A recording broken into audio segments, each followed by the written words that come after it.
everybody. Steady Matt here, and greetings from the Love Grove. Today I'm going to tell you about when I met one of the greatest harmonica players who ever lived.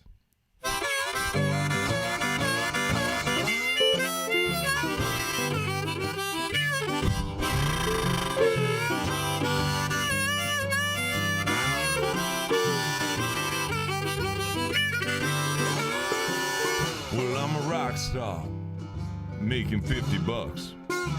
The big parties around here? No, you don't need a tux. I'll never make it, no matter what my luck. I'm like a whale shark in a puddle of mud. Well, I'm a big fish in a small pond, and I'm too scared of the great beyond.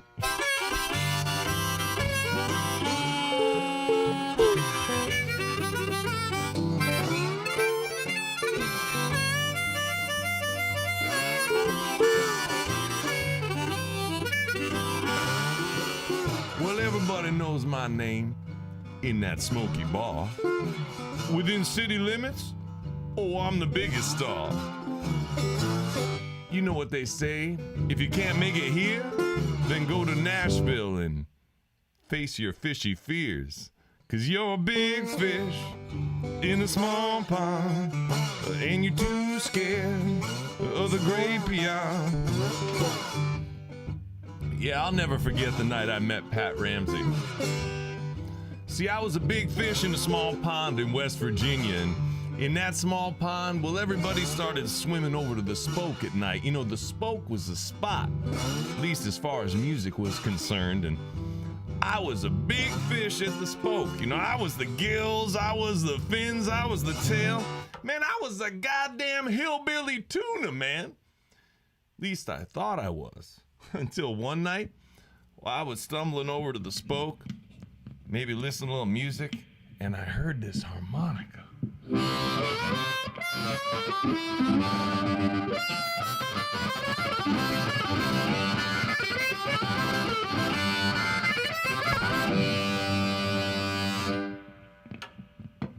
Wait a minute. Hold up 1 second. What's that sound, man? Is he better than me? Wait, something's wrong. An even bigger fish? In my eensy pond?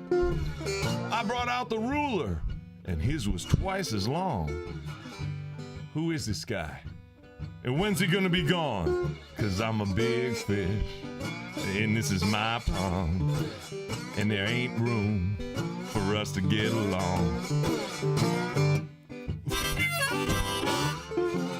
But of course I had to go in and see who this guy was, this John Popper fish, this Paul Butterfield fish, this better than me fish.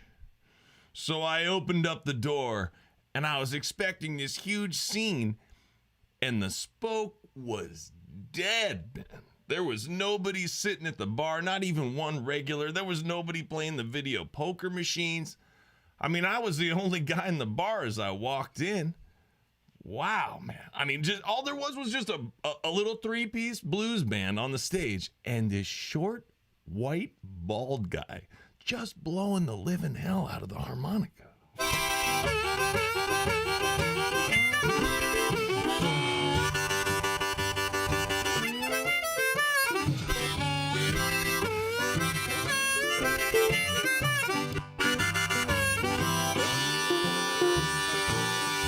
Well, it made me feel a little better to know that this guy who was better than me was at least failing miserably. So I went over to the bar and I bummed a little half pitcher of PBR from my imaginary tab, and I went over to Bones to see how's sound, man. I looked over him, I said, "Who is this guy?" And Bones said, "Oh, he's just some cat from Florida." Florida? Nobody sounds like this in Florida. Come on, man. Who is this guy? Pat Ramsey, Bones said. and he's a badass. He's a kingfish with a strong mouth. He blows hot fire, and he lives way down south. He's passing through town, got a busted gig. But damn, man, check out this guy's harp rig, you know. He's a big fish in a small pond, playing by himself. Man, everybody's gone.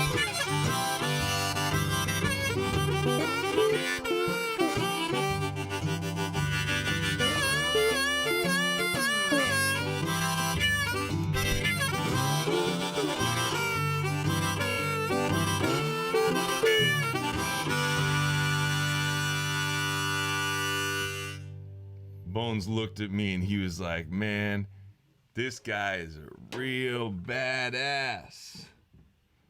And I kind of said, yeah, you know, because the truth is, nothing really sucks worse for a young, ambitious musician than seeing somebody who's way better than you. It sucks, man. It just sucks.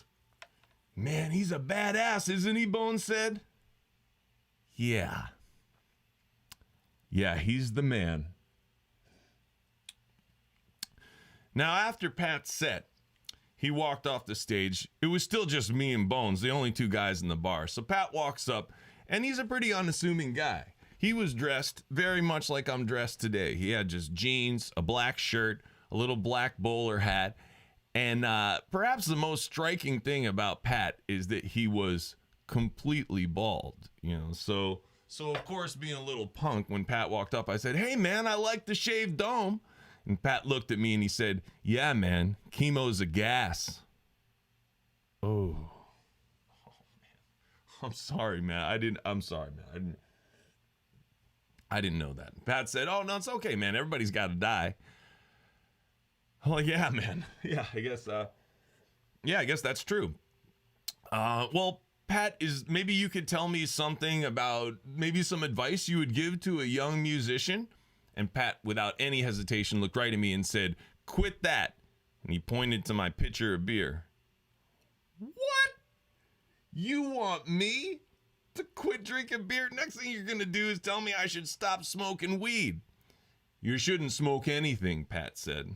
Smoking leads to lung cancer, which leads to chemo, which leads to shaved domes.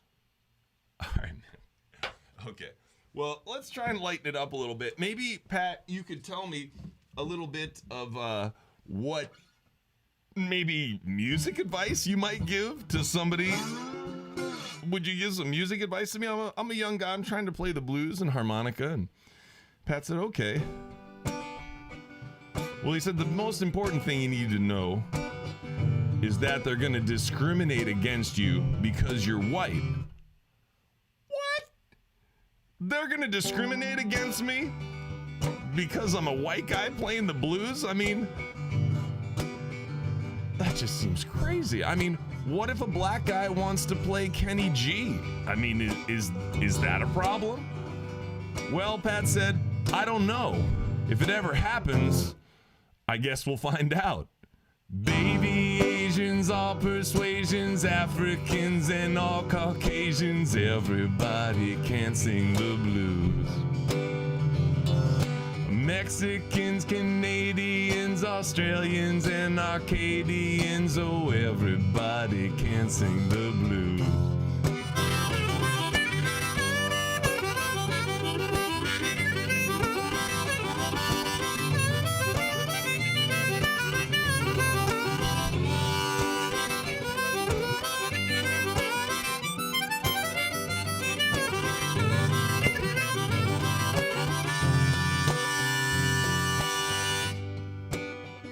So Pat, I said, how do you get that harp sound, man? It's just so amazing. Well, Pat said, I actually retrofit all my harps with titanium combs. What? Pat smiled and he walked over to his stage setup. Well, then what I do is I run my harps into a specialized mic element. It's basically an old telephone mouthpiece with the wires crossed. Then I run that element into a 1958 Fender Princeton with a solid state rectifier. Then I run a line out from that 1958 Princeton into the number 2 input on a 1958 Fender Harvard. Whoa. Wait a minute here, man. You're taking titanium rectifiers to Princeton and Harvard? Dude, all I've got's this little blues harp, man. Spoiled rich kids with their daddies, burnouts driving rusty caddies. Everybody can sing the blues. Russian soldiers, guys from Boulder, smarter, dumber, younger, older. Everybody can sing the blues. You want to try? Pat asked, and then Pat handed me his mic. I was like, what? Pat's handing me his juiced up telephone microphone with all these different mics. I was holding my hand. It was heavy. I was like, oh man, when I play like that, I sound like Lightning Hopkins or something. Man, I sound like Little Walter or something. That's enough, Pat said, and he pulled it away. Give me my microphone back. Rock stars who are fighting cancer, English guys and Spanish dancers, everybody can sing the blues. Stoners, junkies, alley winos, sober judges, drunk albinos, everybody can sing the blues.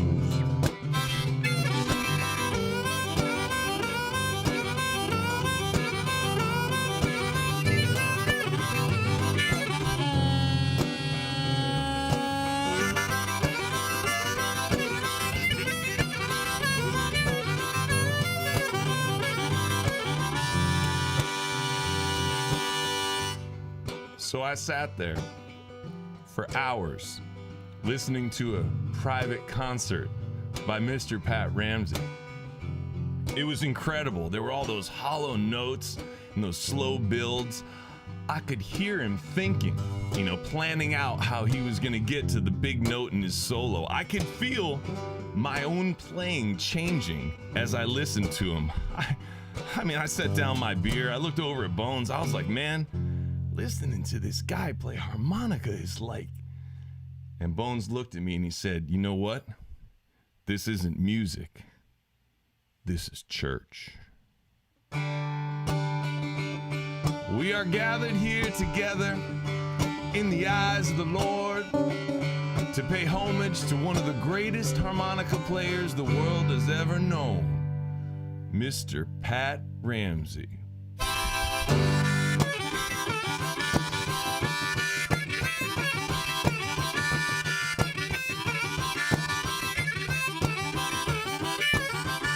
Say a little prayer now for my old bro.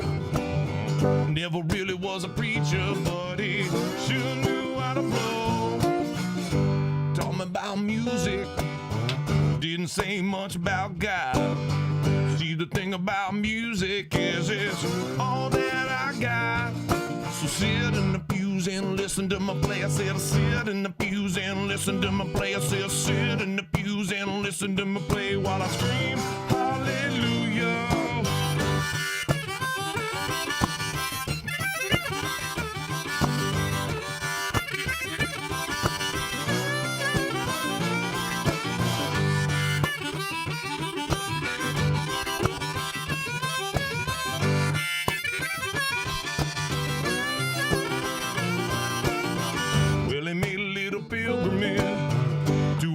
Juke joint, played hard for a young man, and it made some good points.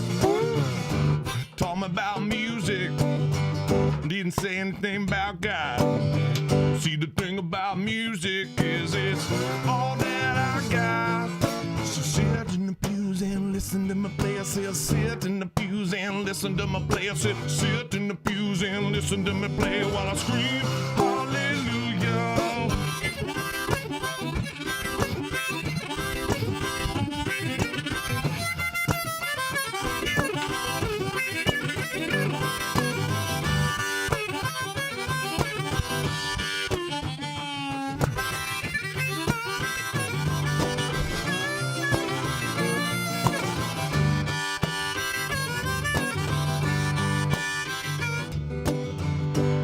after church let out, I was pretty much Pat Ramsey's roadie and groupie all rolled up into one there.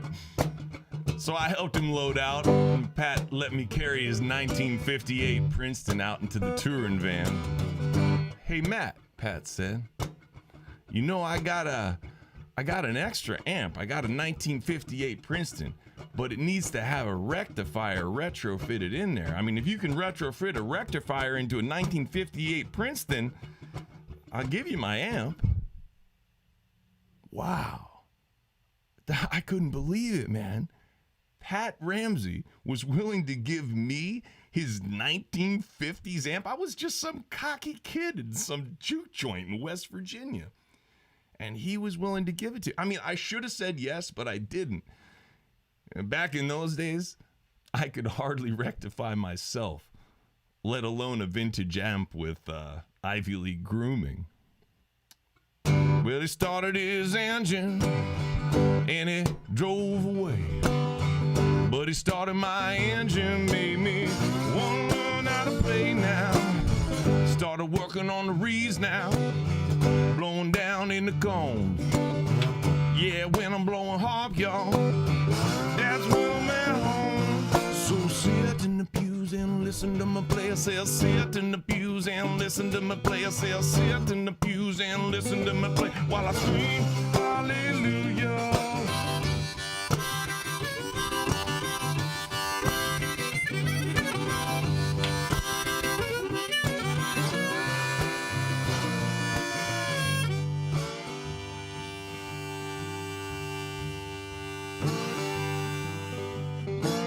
Now, I never really thought I would see Pat Ramsey after that. I gave him my phone number, but I didn't think he'd call me. But he did. He called me about 2 or 3 months later, out of the blue. He said, "Matt, I'm trying to get another date at the Spoke, but they won't give me one. Can you use your juice there to get me a gig at the Spoke? Man, if you do that, I'll use my juice down in Florida. I'll get you booked all over Florida." Florida? Oh, come on, man. No, man, I'm heading out to Nashville. You see, I'm a big fish in a small pond. I'm gonna go to Tennessee, write a hit song. Oh, wait, Pat said. That's where you're wrong. First put down that bottle and set down the bomb. And then the line went dead. And Pat was gone. We are gathered here together in the eyes of the Lord to pay homage to one of the greatest harmonica players who ever lived, Mr. Pat Ramsey.